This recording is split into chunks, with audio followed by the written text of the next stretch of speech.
thing. I sent the application off. Oh.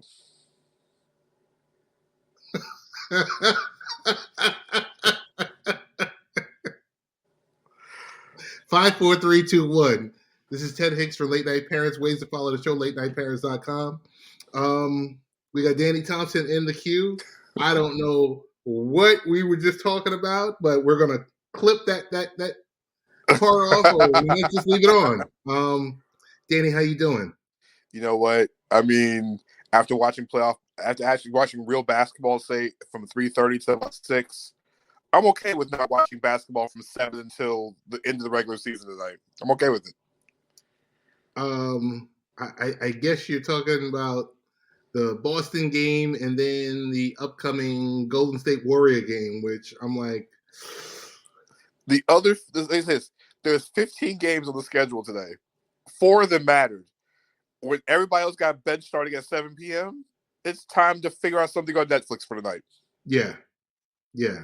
I mean, and everything that mattered happened around the 3:30 Eastern time. Yeah, I mean, the NBA set it so that none of the teams, Charlotte, Brooklyn, Atlanta, or Cleveland, could sit any players.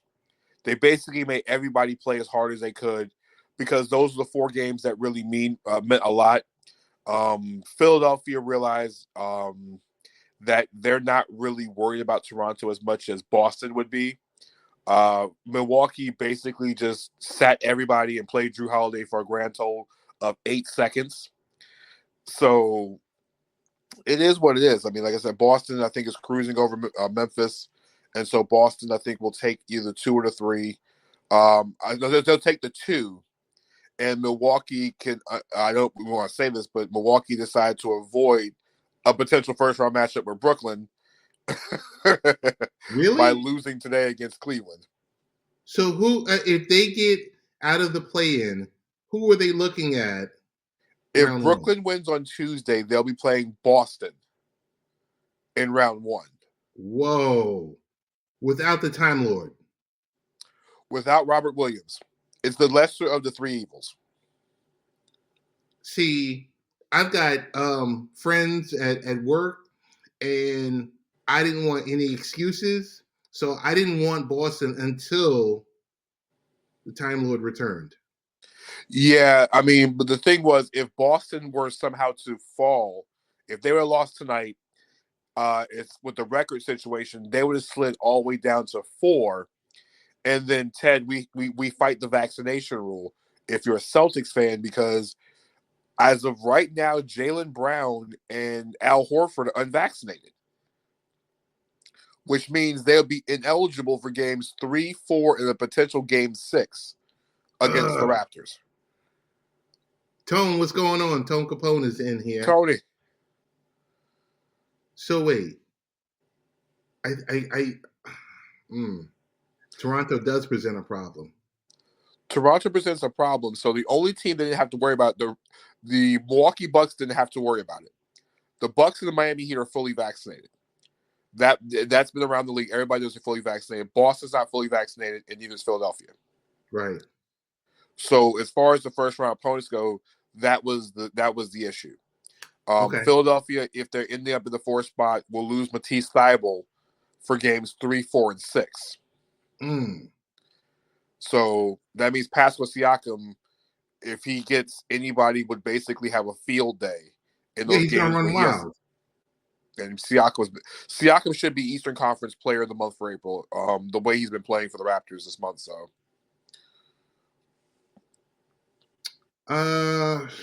Okay. Well, we'll wait and see the playing games, and then we'll see how this stuff unfolds. I really didn't not too much want to bother you tonight for NBA. Wanted to talk a little, well, before we even get started. You know, rest in peace to Dwayne Haskins. That was a tough one. That was a rough one yesterday. I was on my show yesterday, and I think the news broke right around about 10:55, 10:57 when Adam Schefter broke the news. And what show was that? Passing. Huh? What show was that? it's sad to see somebody at 24, lose their Right. life. It's one of the roughest things you could possibly see. You go back to his Ohio State days, you saw all that talent at Ohio State. And I think he was starting to turn it around. In sports, when you're a draft pick, sometimes, it's really about the fit. And maybe it just didn't work in Washington.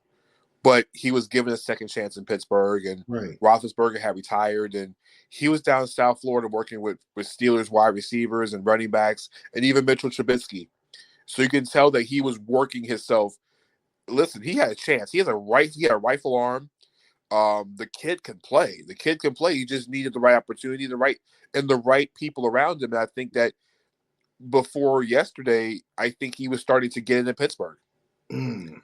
But it's a sad loss for the NFL community, the sad loss for the Ohio State community. My heart goes out to the Haskins family. His family, yeah. Like I said, it's just 24 years old. It's just like he hadn't even started life yet. No, not at all. Not at all. So yeah, I saw the news where Adam Schefter broke it yesterday. So as we segue from that, I wanted to go into transactional people, newsbreakers, the Jeff Posson, the Adam Schefter, the Ian Rappaports, the Sham Sharania, and of course Woj, and to a lesser degree Mike Florio and Jay Glazier and those type of folks. Transactional people is more like we saw this past week. We saw ESPN double down, pay their top transactional people, Adrian Wojnarowski and Adam Schefter. I need you to help me understand. Yes, they have huge followings on Twitter and, I'm guessing other forms of social media. What else are you getting with those type of assets if you're ESPN or if you're a sports network? When you're paying that type of money, for a guy like Woj or Shams, or like I said, now Adam Schefter on the ESPN side, you're getting the ability to have their connections, what people they know, what front offices, what players they know, to get the information, because this is I need to beat everybody else to the punch. I need to be first. You got to be first. It's funny how many times you see Woj and Shams, especially during free agency, just drop a tweet, and Shams will have it 22 seconds before Woj does, and then you see Woj's his comments, his mention saying, "Oh, you're late. Oh, you're late. Shams did it first. He broke." And there's actual statistics of people saying, comparing Woj bombs to Shams bombs. Right. So it's like, okay, it'd be like the millisecond that somebody presses enter. They're paying for what you get from that click. Adam Schefter is the name that that is synonymous with breaking stories in the NFL. We have there's other story breakers who are just as good. You mentioned Jay Glazier, but Josina Anderson is one. Right. A very underrated story breaker. We mentioned like Florio. Josina Anderson could be in the top 3 or 4. Right. Story breakers. But that's another story for another conversation, another day, on why Josina Anderson is considered different than everybody else. Because to me, if I'm a sports network, okay, if Shefty's over on ESPN, which is perfectly fine, I'm going after Josina Anderson. Because if you look at her timeline of tweets, she's getting information from players. And who's the best source to get it from? You look at how media is done and how the insiders get the information. You can tell who has what relationships. I'm a big fan of Chris Haynes. Chris Haynes has a lot of relationships with players. Right. Is it mainly out in the Bay Area or just across the board? I think Chris has earned the respect not only of the people in the Bay Area, but he's earned it from every single person across the league. Because Ted, to be honest with you, if you sit down with Chris, and I've been in media rooms with him on a couple of occasions before he went TNT. So this is before he's now, in your, on the Turner side of things. But Chris had a way of talking to players in locker rooms that, listen, I've never seen before. I've watched Chris and I observed Chris, and I even picked up a couple of the things that he's done. If he's watching, hey, I picked up a couple of things, and that's how, in the few players I know compared to him, I was able to build relationships because I watched how he did it. Because I Chris remember, it was like maybe 3 to 4 to 5 years ago, he broke a story about Gordon Hayward. Gordon Hayward. And I remember because it seemed like ESPN on ESPN Crime, because Woj and Chris Haynes were going back and forth, where he broke the story, and Woj chimed in, "No, this is not a done deal. The trade hasn't been executed or the contract hasn't been signed." And I like the fact that Chris Haynes, stood tall. Yeah, because the agent wanted it to come from Players Tribune for Gordon Hayward when we went to Boston. And guess what? Chris got the information not from the agent, he got it from somewhere else. And he was right. That's one of the things about being a story breaker in this business. Not only do you have to break the story first, but you have to break the story accurately. Right. Ted, how many times have we seen a trade happen and the person who's breaking the trade has to have 19 different tweets because, okay, player A is traded. Well, okay, by the time we get to player A, we found out that player B and player C is going for player A. Oh, by the way, these 3 draft picks are coming in. Oh, by the way, the compensation's 7 years down the road. And by the time we get to that, we have 9 tweets. Right. For but one transaction. Is that about being first? Is that about just, hey, I want to get this information out and then we'll hash everything else out? Yeah, it's just like, okay, Ted Hicks was traded. That's the breaking story. But when, Ted, when you find out somebody's traded, what's the first thing you're asking? Where are they going to?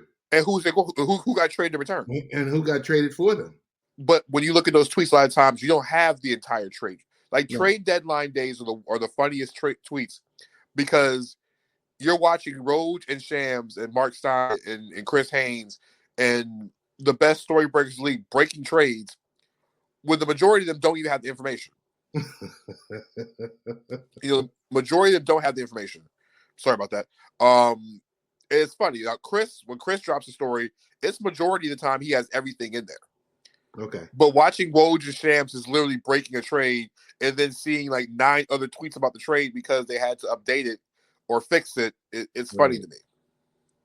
So tell me, what do you prefer? Do you prefer, because what I notice is Woj will break a trade or he'll, here's the latest news on XYZ.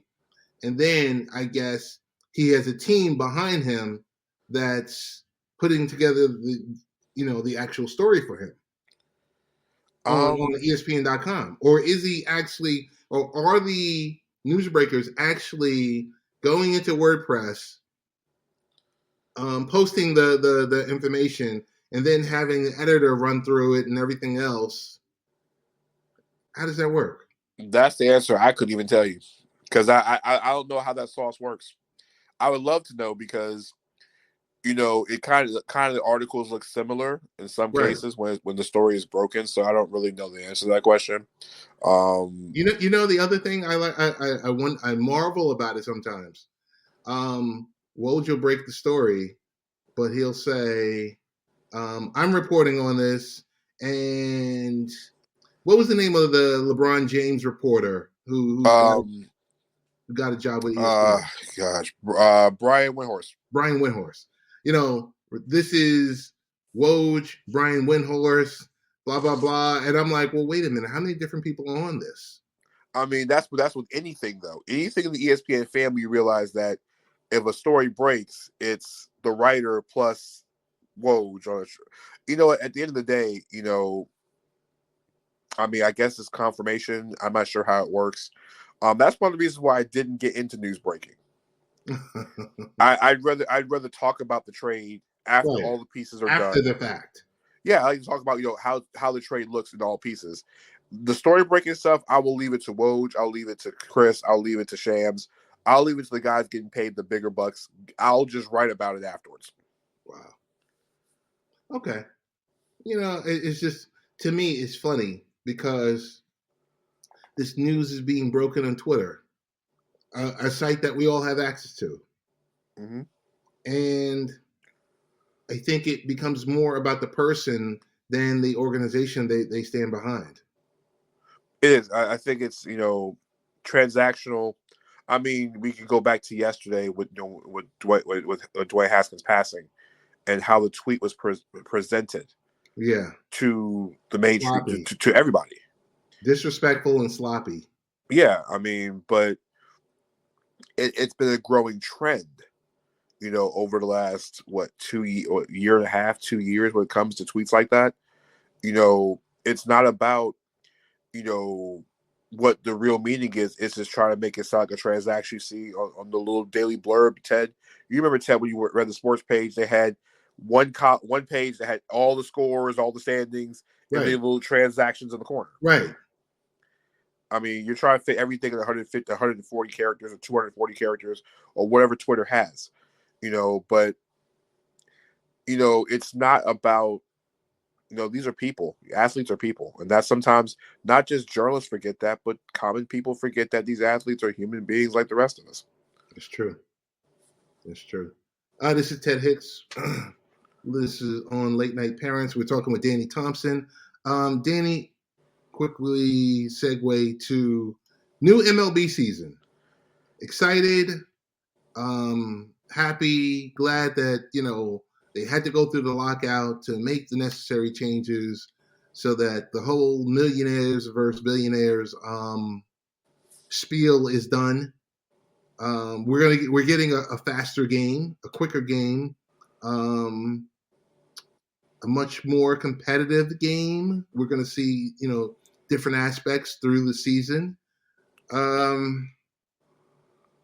want to talk about these broadcasts, traditional versus this new media. We noticed that ESPN gave up their rights package for, I think, Monday, Wednesday, and Friday games. Apple picked up some games. NBC picked up some games. You actually had the opportunity to watch the Apple TV Plus game with the Mets and the Nationals on Friday night. I did too. I wanted to know your thoughts on the game. Besides the Mets winning the game, which was the best part about the broadcast, I really think, what, Ted, I think, let's be honest, I think Apple is setting a standard for what you call new media, how broadcasts for new media should look like. And the reason why I set the standard is because Amazon really hasn't put themselves fully into the NFL until this upcoming season. Right. We haven't had it on the NBA side yet. Not yet, but it's coming. NHL is really kind of ESPN Plus, which is something similar to what the ESPN broadcast is. If not, it's basically the local feeds tapped on the ESPN network. Right. So I think Apple did an outstanding job. I'll be honest with you, the commentators in both the Mets game and also the Astros and Angels game that night on Friday night, the women broadcasters did a phenomenal job. Right. They brought a energy to the game that, we had, on my show, Sports Site 7x7, my co-host and I, Justin Lee, were talking about this yesterday. They brought a different energy to the game because, Ted, we're so used to, all right, the count's 3-1, the pitch. Like, we were used to that. Right. But they were providing an energy, Ted, that I think for a first-time broadcast, I think was refreshing. Yes. Now the real question is, how do you build upon that? And I do like the little stats in the right-hand corner, the analytical stats. Okay. You're learning. So my wife and I were coming home. We're on Friday. We're watching a little bit of the Angels game, and she saw the probability of a guy getting on base at 18%. She goes, "Oh, he sucks. He doesn't get on the base but 18% of the time." Right. But the fact of the stat not only is in the corner, but the fact that it updates as the pitch count changes. Right. It updates if the pitcher goes right or if you get a pitching change. if you have a runner on first or a runner on second. And it's not the same stat. It's different quantitative stats just to prove a point about a hitter every single time, which I think is a revolutionary way of showing baseball. We saw with one of the home runs they had tracked from the time that went off the bat. You see it. It's kind of like watching AWS and AWS. Amazon. Yes. So it was kind of the same thing of the bat speed, the distance, all that stuff that you get to see the statistic wise. So if you're a stat guy like myself or an analytics person like myself, it's a great way to watch baseball. Yeah. So I think they're doing great, and I wonder, and I'm really excited to see what Peacock is going to do on May 8th with their version of the broadcast, and what they're going to bring different. So you had Friday Night Baseball. I think visually stunning. The picture, definitely 4K feed. I'm not sure if you were watching using the hardware or you were using I was on the app. the mobile app. Beautiful feed. Feed. Like I said, non-traditional broadcast. And, at first I was thinking, I said, do they go the route of hiring, the play-by-play person? Do they do that? Or do they continue with this to give you a different aspect of the game? I like the fact of it's not, them going out and grabbing a new, grabbing a retread announcer. Okay. I'm okay with them not going retread. Amazon had to, because, can we put regular people covering the NFL? I'm not sure. Al Michaels and Kirk Herbstreit, I'm all for it. Right. Baseball is a sport where, Ted, if you don't really traditionally watch the game, you're not really familiar with the announcers of baseball. Outside of Joe Buck, most people can't name very many announcers in Major League Baseball. Right. So with this, you can take more of a risk. And, you're going to have different teams because you're having double headers every Friday night. So you can mix and match, and then you can figure out what the rotations are. Well, I mean, we definitely know streaming is the future. It is. The fact that these, tech firms or tech companies are coming in and grabbing a piece of the pie, just lets you know. Like, so right now, as I see it, it's like these tech companies are just dipping their feet in the water. Mm-hmm. They're waiting, because I think the big catch, and I want to stay with baseball, but I want to just mention to you, get a quick comment from you. The big catch is when the NBA rights are up in 2024. I think we're going to be shocked. I think 2024 will be the end of NBA League Pass. Okay. I think to a certain extent. I think you've seen the relationship with the NBA and Amazon with the WNBA side of things. Mm-hmm. I think the WNBA is getting their version of a facelift this season. I'm hoping that it is. They need to upgrade the package and upgrade the effects, kind of the same way Apple are doing now. I think Amazon or Apple jumps into the NBA. And Ted, to be honest with you, I think Meta jumps into this because they have the VR. Yes. I think VR is coming next in the NBA. I think the NBA is much more for streaming than any other league, more than the NFL, more than Major League Baseball. And here's the reason why. Major League Baseball, NFL will always be whatever it is.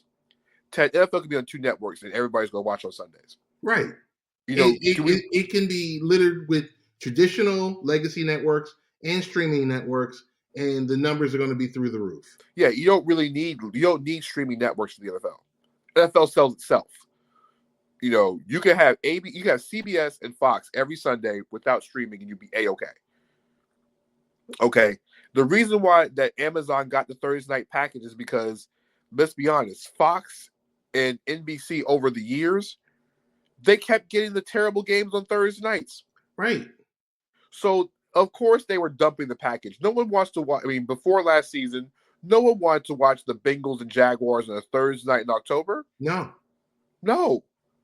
But I bet you this year, because we were talking off air yesterday, Ted, we're looking at potentially, linking up in Baltimore for Broncos and Ravens. Broncos-Ravens. Ted, you don't think that's not an attractive Thursday night matchup on Amazon? Of course it is. Or Ted, maybe even Tampa, Baltimore down in Tampa. Totally. Or maybe even Tampa, Cleveland when Brady goes to see Deshaun Watson. Oh. Now with the changing landscape of the NFL, Thursday night games are going to be way better than what they ever were. Of course. Baseball is 162 games. It's a long season. So, hey, I want to stop right here. I want to go back to Peacock. Sunday morning baseball. I love the idea. Starting off with 11:30 a.m. pregame shows, and then it morphing to 12 p.m. Baseball games. The first game is going to be on NBC. Everything else is going to be on Peacock. I love the idea. But with this, I love the tradition. I would love to see Costas out there. I would love to see Tirico call a game. I would love to see, our baseball savants jump in here, maybe not so much week to week, but if they had different well-known voices come through to call a game. Now, and I don't know if this means they're going to, call the game, on site or on screen or whatever the case is, but I like to see those pairings. Well, I think with Peacock, it's different because Peacock is attached to NBC. Right. So I expect, NBC to put their foot or their hands into this. Now, if you're going to do it, like you said, you're going to have to do it right. Give me Costas, give me Tirico, but I need the old version of the cut scenes in the video intro and everything else. You saw that on Twitter. I saw that on Twitter, and I'll be honest on Twitter. I was extremely excited about it. Yes. When I saw Acuna hit that bat flip, and I'm like, this is what I need. I got that adrenaline. It's like watching, if somebody did a new version of the NBA on NBC, yes, and you put today's players among the John Tesh theme song with the NBC graphics. Agreed. You're sold. So I'm I totally think sold. with traditional over the streaming traditional services, like I say ESPN, the Peacocks, I would expect much more of a network style broadcast. With Apple and Amazon, I feel like it should be much more of a creative, what Apple did the other night. That was much more innovative because guess what? They're tech companies. They're not networks. They're tech companies. But what I was saying earlier was about baseball is too long of a season. So the NBA is that right sweet spot because also the NBA has marketable players. I mean, Ted, they have marketable players everywhere. They do an outstanding job in marketing their athletes. Football, like I said, football is baseball doesn't do a good job of marketing. Not at all. The NHL, listen, NHL is a sport now. If you're a diehard fan, you know the players. Right. Ted, the days of us watching when ESPN left, Ted, there was NHL in the 90s. There's nothing like NHL in the 90s. The 90s and 2000s NHL was the best NHL possible because ESPN was behind it. Right. Now that most of the games are on Plus instead of the major network. It drives me insane. It does. Now, I want to see how they do the playoffs in a couple of weeks. We'll see how it turns out. But the NBA is the sweet spot. Okay, Ted. It doesn't even have to be a full package. Because TNT has Thursdays. ESPN has Thursdays. TNT has Thursdays, and you're good on that. And then they get Mondays after Martin Luther King Day to take over Mondays as well too after the NFL season. So we have ESPN Wednesday and Fridays. Wednesdays and Fridays. And then you have ABC Saturday Night Basketball, which I think if they don't change that format by next season, I'm going to stop watching it. Really? ABC Saturday Night Basketball is annoying to me. And here's the reason why. It's the same 7 teams all season. Yeah, that's true. Okay. I watched Steph Curry on a Saturday night 9 times this year. I'm over it. Yeah, Like, but that's still I gotta interject because when NBA on CBS and NBA on NBC, you used to see the same 7 teams at 1 o'clock and at 3:30. no, Ted, because there were also some Sundays on NBC where it went full regional coverage. Okay. So you remember, Ted, they had 3 or 4 games at 3:30, and it was based upon what part of the country you're in. Okay. But that's just showing our age here, Ted, because that was before streaming even happened. So you had the only way you was going to know what was going on in that game in San Antonio was watching the highlights at halftime. Right. That's true. So, but what I say with that is that the NBA is a sweet spot. So we've seen their version of a red zone, with their attempt to do it. And I think they'll get better with the next season. But hey, Ted, why not go to, like you mentioned, a Sunday afternoon broadcast on a streaming service? Right. Ted, NBA on Apple on Sundays at 3:30. Come And on. then you get 2 games on Apple services. Right. Either be a double header or you can go 2 games at multiple times because Ted, it really is not about ratings. But you let Apple use the analytics part of basketball Mm-hmm. to present basketball in a different way. To introduce it to people because people hear the term analytic and they go, oh, well, I don't know. That's dealing with the data and everything else like that. There's that great big mystery, but it really isn't that much of a mystery. I think, Ted, it's like with analytics. Analytics is good and analytics is bad for basketball. Analytics is bad for basketball when you think that's the only way you can watch basketball or grade the players or talk about the players is through numbers. Where value is done through numbers, that's the only thing you can do it. Analytics is like watching the game as well too. You should be able to you should be able to watch the game and the numbers and analytics should support what you watch in the game. Watching the game shouldn't take place over numbers, and numbers shouldn't take over place watching the game. There should be the happy medium. I love analytics. I hate that analytics. The only thing I don't like about analytics is the fact of some people use analytics as the only thing that dictates how good basketball is. Just like people who only watch basketball and don't look at numbers, it kind of ruins the game. So it's kind of that happy medium. But for me, I love analytics because analytics can tell a story about things that you don't see on the court. It makes players much more valuable than what makes Ted the role players. The players that we Right. don't talk about actually have value. Right. The players that we don't get to see on SportsCenter. I got 2 questions and then we can wrap up. Okay. First question. What happens with all these streaming companies jumping in? And we've been introduced to it with Premier League, La Liga, MLS. So mainly with soccer.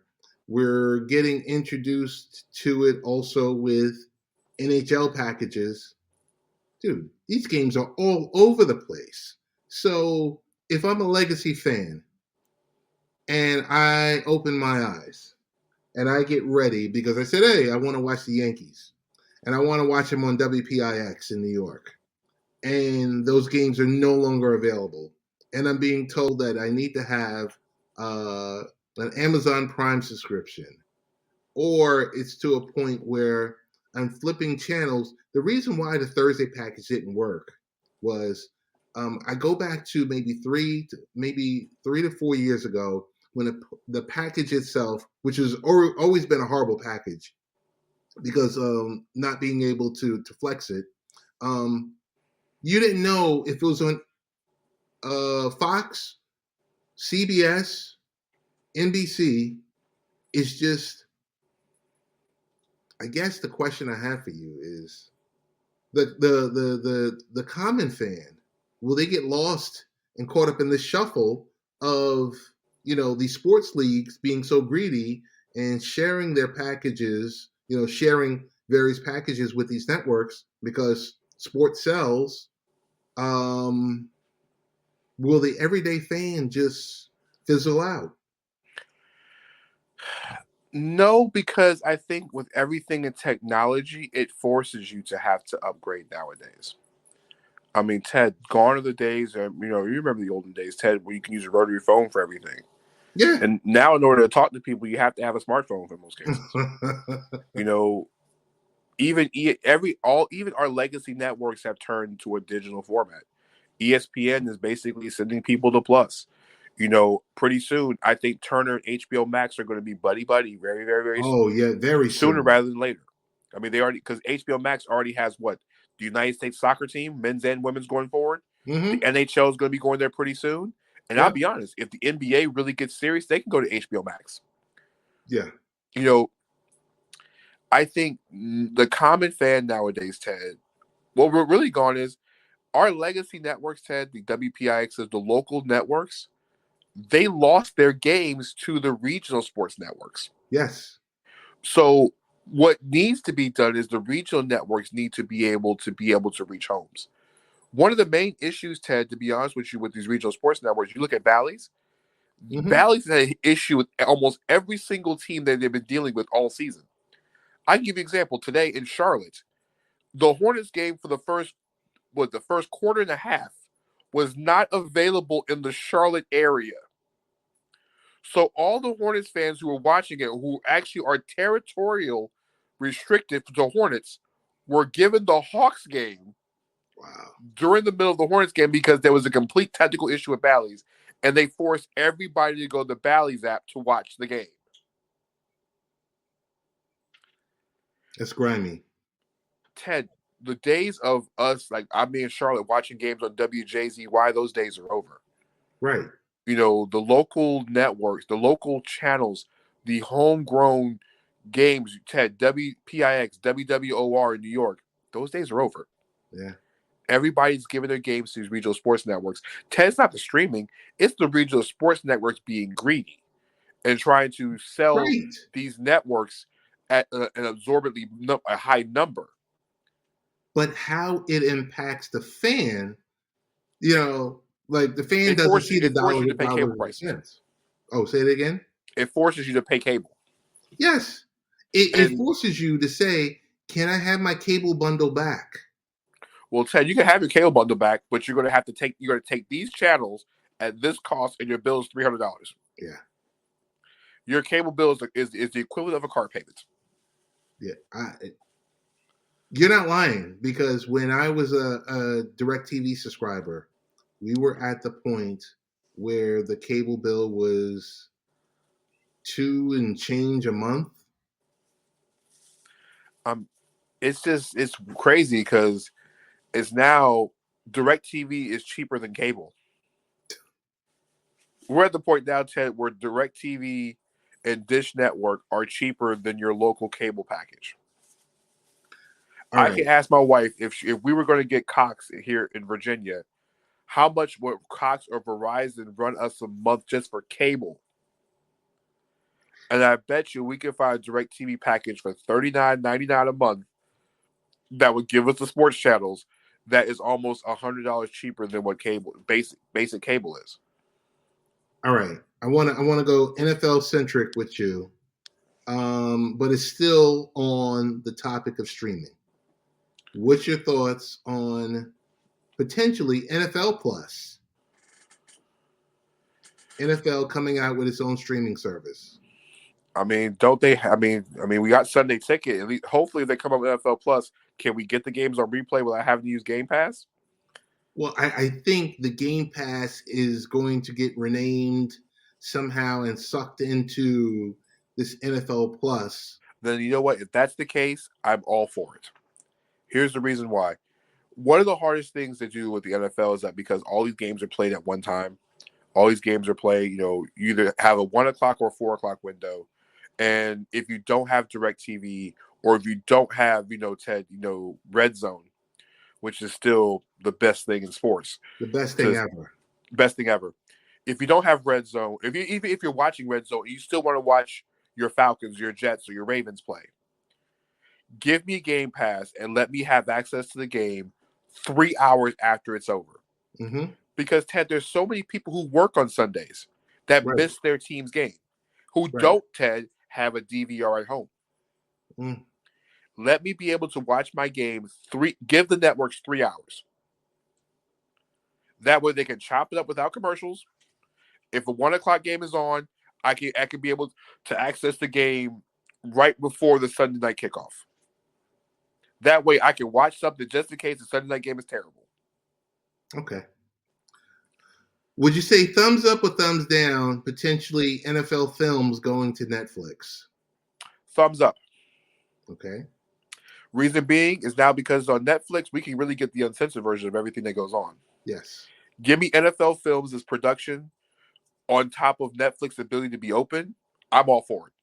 I love beyond the documentary scenes, like your Hard Knocks. I would love to see what NFL films can do at training camp or whatever they decide to do when they don't have barriers because it's network television. I'm for it. What's your thoughts? Where would you want to see Red Zone, NFL Network? Would you want to see them wind up with Apple, or would you want to see them wind up with Amazon? Listen, if you want the money, you go Amazon. Because let's be honest, you're still fighting the Apple Android battle. Okay? You're still fighting that battle. But with Amazon, the common person, that every person in America has Amazon. It is what it is. But the NFL knows they can make more money with Amazon because everybody and their mother has Amazon. If a husband's wife has Amazon and they go to the wife and say, hey, I can pay an additional X amount of dollars a month on top of our membership to get NFL Sunday ticket, I don't think there's a fight in the household. Because we already have Amazon.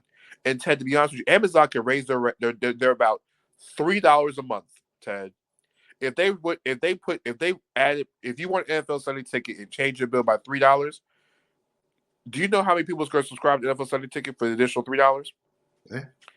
And Ted, since Amazon's got all this money anyway, all these subscribers, they'll make all their money back instantaneously.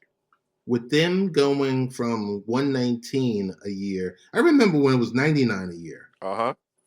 With them going from $119 a year to $139, they just created $4 billion in revenue.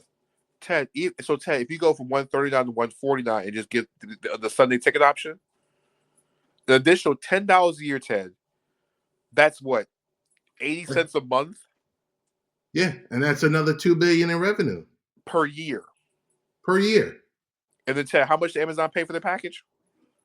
Well, it's still out there. There's still a question in regards to the number. If they're going to get the Sunday ticket. But are you talking Ted, about their current number now is what, $2 billion? Yeah, the current number is $2 billion. So, Ted, if they decide to do it for 1 year, that's the $2 billion for your NFL package there.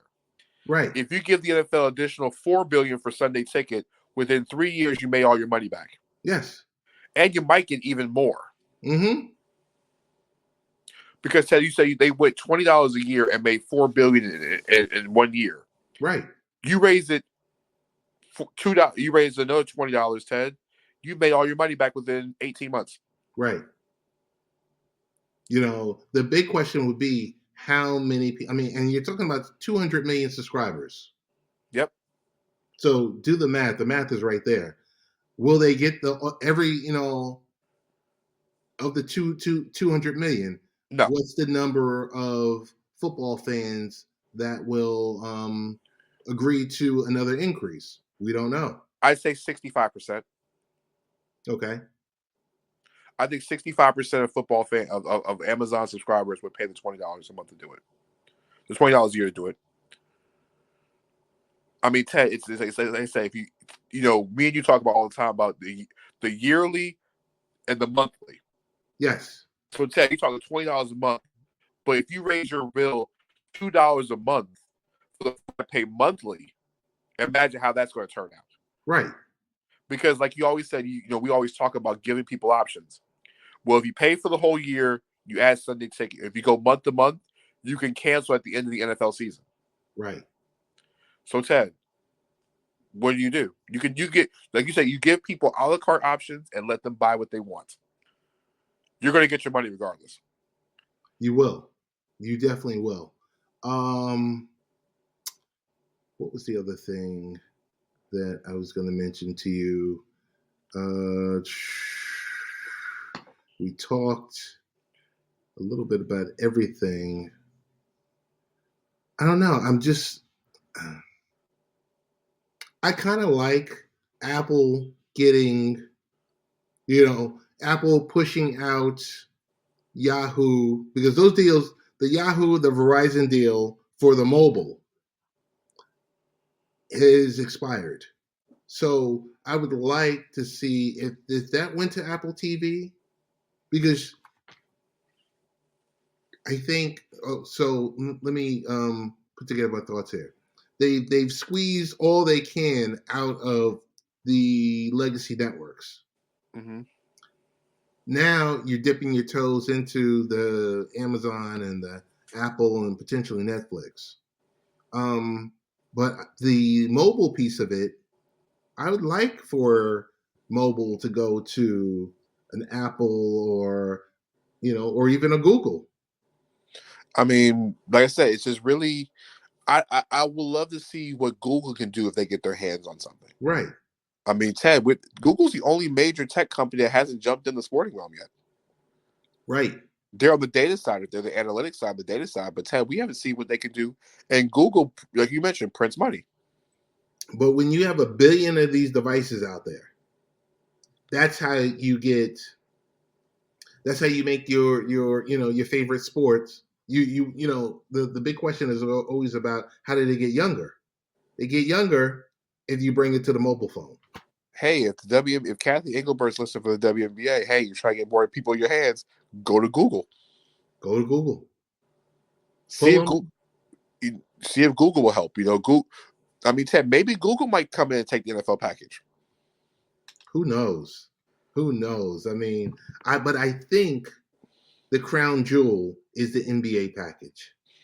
I think the NBA, because I think the NFL's kind of sprung out, but I wonder, with all the money ESPN's investing with Vogue and everybody else, you mentioned Turner's not going anywhere. Turner's going to be the cable home of the NBA until Turner goes away. Mm-hmm. But I wonder, is a second major Big Four network going to jump into the NBA? I wonder, will Fox get them? Maybe Fox might dip into the NBA. They've never done it. That's the only sport that they have not touched. Will NBC go old school and bring back Peter Vesey and Marv Albert, Julius Erving, and are we bringing Jason back Williams? I don't know. It's interesting if Fox decides to jump in this. I'm sure they would do a good job. I mean, we're getting Gus Johnson on basketball. Listen, it's there. It's going to be there, and people are going to talk about it for the next 2 years. But Ted, maybe you know what? Maybe Google jumps on the NBA because Google already has a relationship with the NBA already. Maybe that's Google. Maybe Google might make their NBA, maybe make their leap into sports by the NBA. Okay. Because maybe Amazon's got the NFL on lock. Apple's taking care of baseball. ESPN is the streaming side for the NHL. Why you mentioned all those Google devices. Every phone's got Google, whether it be Apple or Android in some capacity. Right. Ted, get a Google team and then get Google Analytics. And all you need is the right set of announcers. You don't even need big time announcers. It's true. Hey, last comment. Even though he didn't do it, Tiger Woods was out there. I mean, from a guy who was out there practicing a week ago and 35,000 people were surrounding, waiting for this person. Have we seen the best of Tiger Woods? I think he's got one more left in him. I think this weekend showed him that he can go 72 holes with the body the way it is. Right. And the more he plays on, he's already committed to the British Open. He is considering playing the PGA Championship. Ted, he might have. I think he has one more major left in him. Wow. I think if he can prove to himself if he can prove that he can win one more major after all of this, he goes out. He goes out and then he takes care of Charlie. Gotcha. I mean, Ted, I think Tiger just needs that one more roar at 18 on a Sunday wearing red with him up a stroke or a chance to take the lead one more time. We need to see Sunday Tiger one more time at his best. Okay. Tell us where we can find you, Danny. Tell us. I mean, I know where to find you on Saturday mornings, 9 a.m. Eastern time. But let our Check out listeners and viewers know. check out the show Sports Insight 757 with Jay Lee. Myself and Justin Lee are on the show. 96.5 FM or 8:50 AM in the Norfolk, Virginia area. If you cannot catch the show, you can go to Sports Radio 96.5 online and check out the stream there, or you can even download the Sports Radio 96.5 app in the Apple iTunes Store or the Google Play Store. Check out my tweets throughout the NBA season, NBA playoffs, at Danny #3 Thompson on Twitter. You probably see it on the stream down there. And yeah, I take care of social media for the radio station, and I always pop in from time to time here on Late Night Parents just to get a chance to chop it up with Ted on the big screen. All right. This is Ted Hicks. You know the site, latenightparents.com. Thank you for once again coming through. And Danny, thank you so much. And that's about it. Have a great night.